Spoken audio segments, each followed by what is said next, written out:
A'udzubillahi minasyaitonirrajim. Bismillahirrahmanirrahim. Assalamualaikum warahmatullahi wabarakatuh.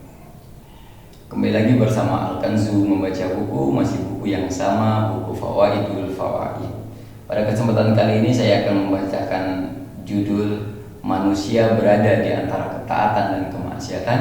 Semoga Allah Subhanahu wa taala mengilhamkan kepada kita taufik sehingga menjadikan pribadi kita bisa terlepas dari kemaksiatan. Allah Subhanahu wa taala menempatkan semua makhluk di antara perintah dan larangan. Betul. Memberinya atau menahan pemberian terhadapnya. Betul. Terkait hal ini, manusia terbagi menjadi dua golongan sebagai berikut. Yang pertama, yaitu golongan yang menyikapi perintahnya dengan meninggalkannya dan menyikapi larangannya dengan melanggarnya.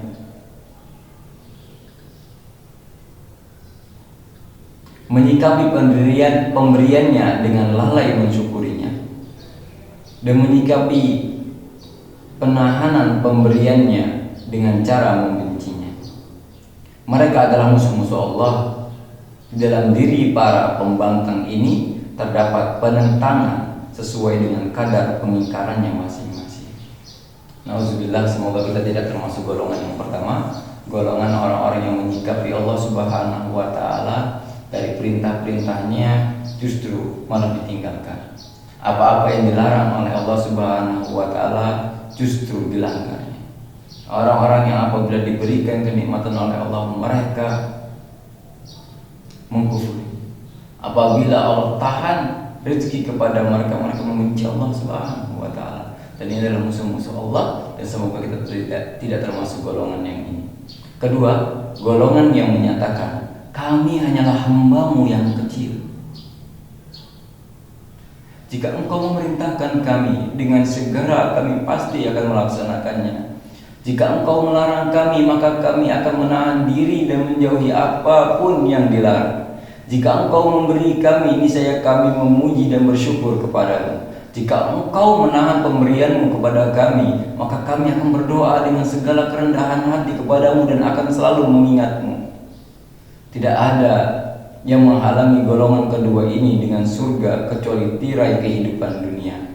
Apabila tirai itu sudah disingkapkan karena terjadinya kematian, niscaya mereka akan meraih kenikmatan abadi dan kesejukan hati.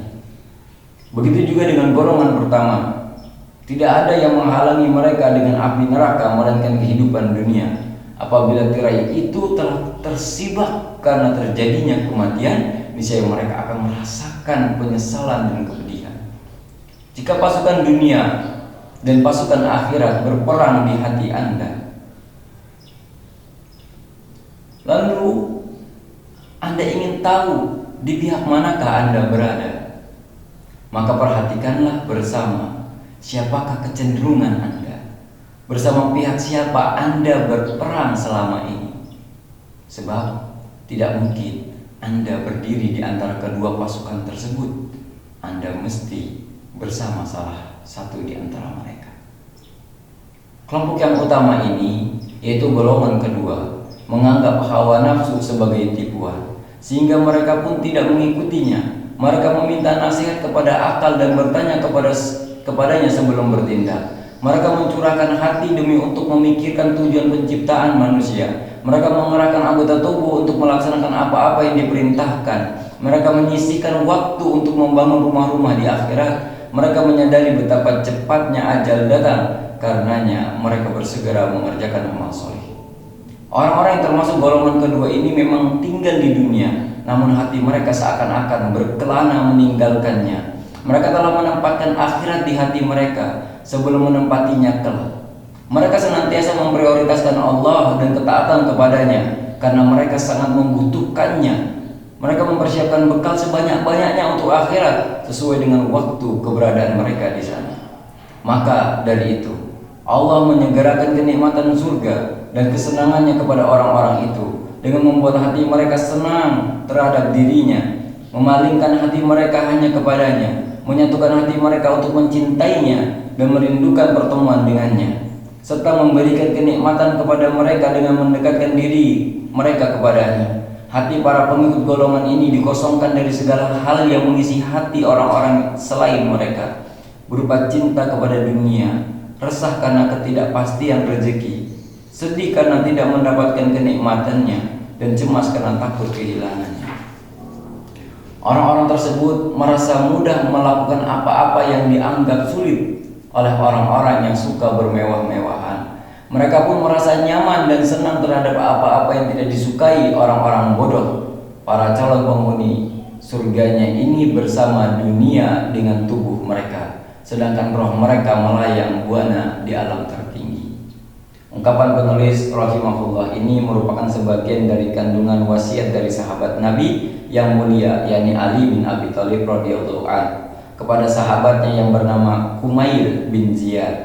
Ibnu Qayyim juga mencantumkan pernyataan ini dan membahasnya secara panjang lebar di dalam kitabnya Miftah dari Sa'adah. Maka merujuklah kepada kitab beliau yang telah saya tahqiq dan taklik tersebut.